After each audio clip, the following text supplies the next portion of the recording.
akhir-akhir ini di berbagai media sosial milik akun-akun Katolik, kita diperlihatkan oleh sosok pemuda yang telah meninggal dan jasadnya dipamerkan dalam peti kaca.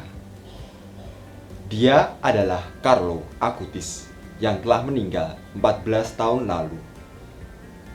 Lalu, apa yang spesial dari Carlo Acutis sehingga dia begitu dihormati dan kehidupannya telah menjadi inspirasi di seluruh dunia? Untuk itu, mari saksikan video ini.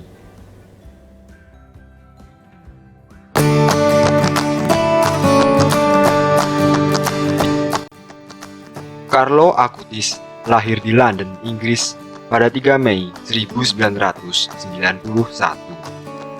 Ia lahir dari pasangan Andrea Acutis dan Antonia Acutis.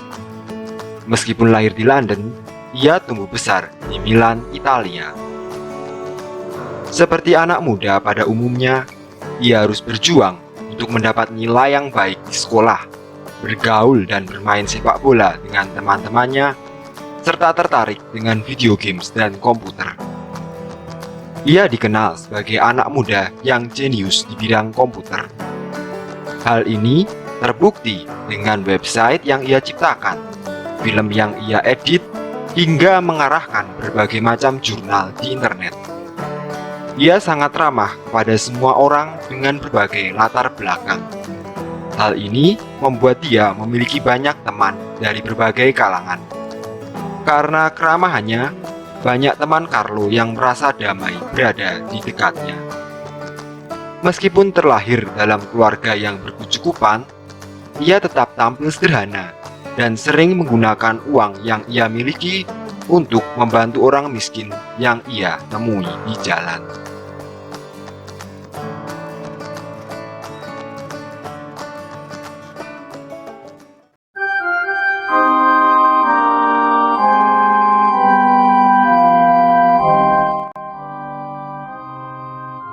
Meskipun terlihat sebagai pemuda yang normal, di balik itu semua ia menyimpan kehidupan spiritual yang kuat.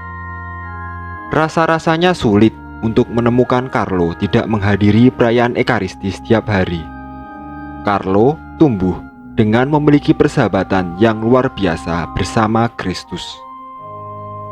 Ibunda Carlo, Antonia Acutis, bercerita kembali bagaimana Carlo kecil tidak pernah melewati gereja tanpa meminta kepadanya untuk masuk dan berdoa sejenak. Antonia terkejut melihat anaknya rajin membaca kitab suci dan kisah para kudus. Dan lebih terkejut lagi ketika putranya memulai pertanyaan yang amat mendalam tentang iman pada kelas katekese dan meluangkan waktu bersama anak-anak lainnya di oratorium atau ruang doa gereja. Carlo juga mengajak kedua orang tuanya atau teman-temannya untuk sesering mungkin menghadiri perayaan Ekaristi. Kesucian adalah tujuan yang sejati, tetapi bukan menjadi miliknya sendiri. Carlo membagikan beberapa cara yang ia anggap sebagai langkah sederhana dalam mencapai kekudusan. Pertama, engkau harus mengingini kekudusan dengan sepenuh hatimu, dan bila keinginan tersebut tidak muncul dari hatimu, engkau harus memintanya dengan teguh kepada Tuhan. Kedua, hadirilah misa kudus dan terimalah komuni kudus setiap hari. Ketiga, ingatlah untuk berdoa rosario setiap hari. Keempat, bacalah setiap hari satu perikop dari kitab suci. Kelima, bila engkau dapat, luangkanlah waktu untuk adorasi Ekaristi di depan altar di mana Yesus sungguh hadir. Engkau akan melihat betapa mengagumkannya kekudusanmu tumbuh. Keenam, pergilah untuk mengaku dosa setiap minggu, bahkan untuk dosa-dosa yang remeh. Ketujuh, mintalah kepada Yesus dan Bunda Maria kemampuan untuk menolong orang lain dan persembahkanlah karyamu itu kepada Yesus dan Bunda Maria. Kedelapan, mintalah malaikat pelindungmu untuk membantumu terus-menerus, maka ia akan menjadi teman terbaikmu. Carlo juga berdoa bagi Bapak Paus yang waktu itu adalah Santo Yohanes Paulus II, dan juga menghormati dan mendoakan para imam. Mereka adalah orang-orang yang membawa manusia untuk menyadari kehadiran Yesus di dunia dan membantu manusia untuk semakin memurnikan hidupnya.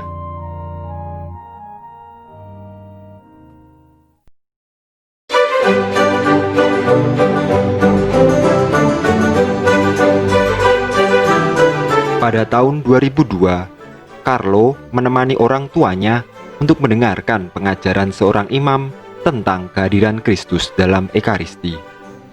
Ia sangat mengagumi apa yang ia pelajari saat itu. Lalu, Carlo memiliki sebuah ide. Carlo ingin membuat sebuah pameran tentang mujizat Ekaristi di seluruh dunia.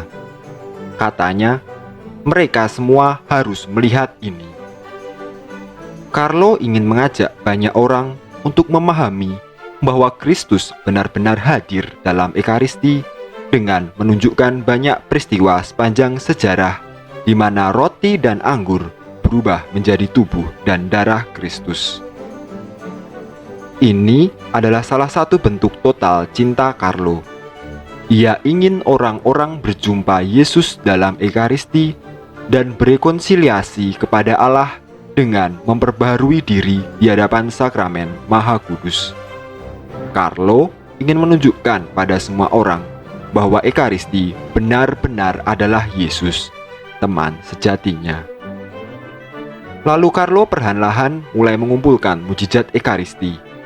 Ia mulai mengajak orang tuanya mengelilingi Eropa untuk mengambil berbagai foto mujizat Ekaristi sendiri. Setelah 2,5 tahun, akhirnya pameran itu siap. Dia membuat katalog mengenai mujizat Ekaristi di seluruh dunia. Perlahan-lahan, berbagai keuskupan di seluruh dunia meminta pameran ini diadakan di tempat mereka. Bagi kalian yang ingin melihat pameran ini secara virtual, dapat dilihat di link di bawah. Oke, lanjutkan. Carlo telah mengumpulkan sebanyak lebih dari 130 mujizat Ekaristi yang terjadi selama berabad-abad di berbagai negara di dunia dan telah diakui oleh gereja. Lalu, ia mengumpulkan semuanya itu dalam sebuah museum virtual. Ia membuat tidak hanya sebuah website sebagai rumah virtual, tetapi juga panel-panel presentasi yang dibawa keliling ke berbagai negara.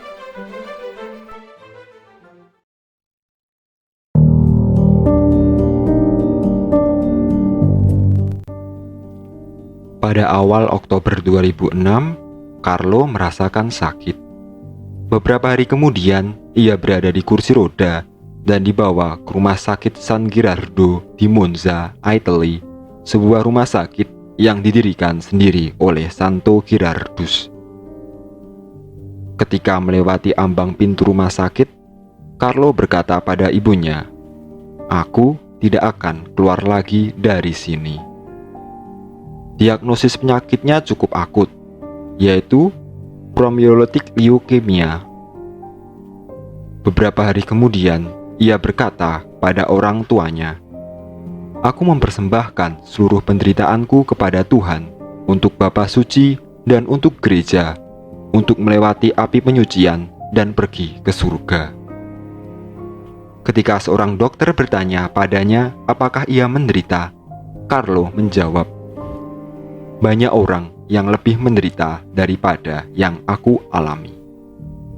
Setelah mengalami sakit yang cukup parah, Carlo wafat pada 12 Oktober 2006. Ia meninggal dengan senyuman yang indah di wajahnya dan mempersembahkan seluruh hidupnya bagi Bapa Suci dan gereja. Ia dimakamkan di Gereja Santa Maria Maggiore yang terletak di Assisi, Italia. Di hari pemakamannya, seluruh gereja dipenuhi oleh banyak orang. Ibunya bercerita, "Aku tidak pernah melihat orang sebanyak ini sebelumnya."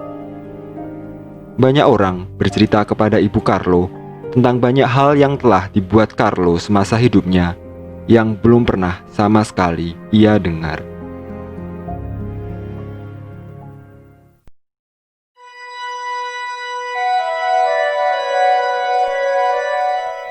The Lombard Episcopal Conference menyetujui petisi berkaitan dengan kanonisasi Carlo pada tahun 2013. Pembukaan penyelidikan tingkat keuskupan dimulai pada 15 Februari 2013, dibuka oleh Kardinal Angelo Scola, dan ditutup pada 24 November 2016.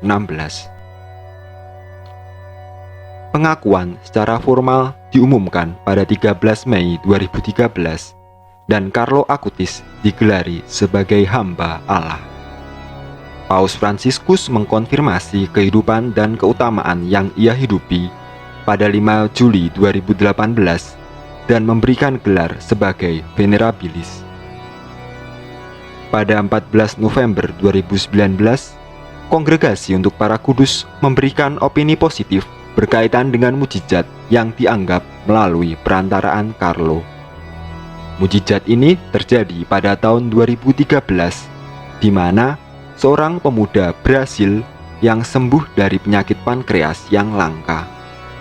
Paus Fransiskus mengkonfirmasi mukjizat ini pada 21 Februari 2020 yang akhirnya memungkinkan Carlo untuk dibeatifikasi. Beatifikasi dilakukan pada 10 Oktober 2020 dan diadakan di Italia. Selama beberapa pekan sebelum dan sesudah beatifikasi, jasad Beato Carlo Acutis ditampilkan dalam sebuah peti kaca untuk penghormatan secara umum. Untuk pertama kalinya dalam sejarah gereja, jenazah orang kudus ditampilkan dengan pakaian khas keseharian zaman ini, yakni dengan menggunakan hoodie, jeans, dan sneaker.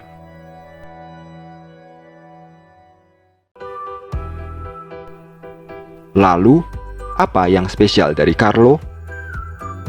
Dia mencintai Yesus lebih dari seorang sahabat. Kehidupannya memiliki dampak hingga saat ini.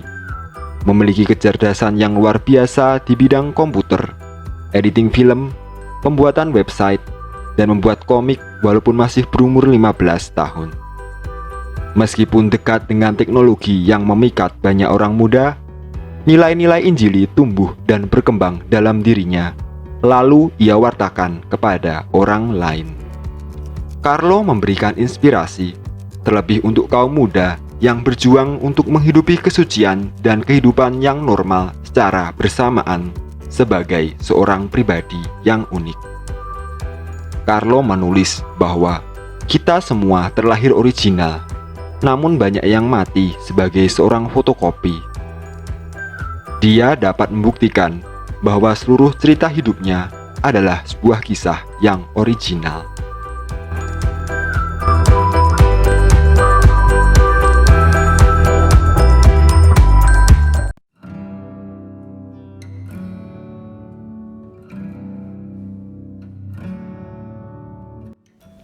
Ya, itulah Carlo Acutis, seorang pemuda yang membuktikan kepada kita semua bahwa hidup kudus di zaman modern ini adalah sesuatu yang mungkin.